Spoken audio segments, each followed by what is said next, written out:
নমস্কাৰ, মই ডায়েটিচিয়ান গীতিমা হায়াত হস্পিটেলৰ পৰা।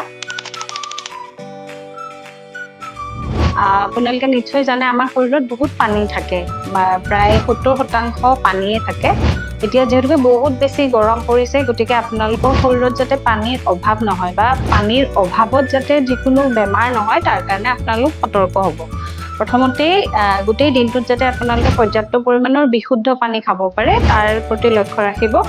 এতিয়া বাহিৰত পানী বা বিভিন্ন পানীৰ পৰা বনোৱা যিকোনো চৰ্বত খোলাকে বিক্ৰী কৰা বা আপোনাৰ ফুচকা জাতীয় বস্তু সেইবোৰ যিমান পাৰে নোখোৱাকে থাকিব, কাৰণ পানীৰ পৰা বিভিন্ন ধৰণৰ বেমাৰ হয়।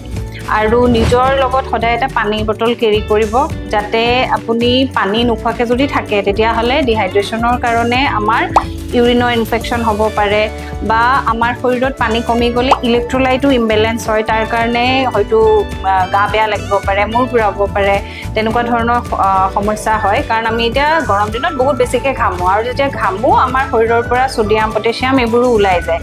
আৰু পৰ্যাপ্ত পৰিমাণৰ আমি যদি পানী নাখাওঁ তেতিয়াহ'লে শৰীৰটো যথেষ্ট দুৰ্বল লাগে।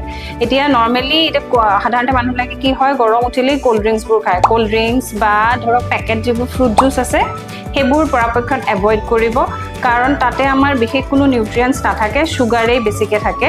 তাৰ সলনি নেমুৰ পানী, ডাবৰ পানী, কুঁহিয়াৰ ৰস এইবোৰ যিমান পাৰে খাব।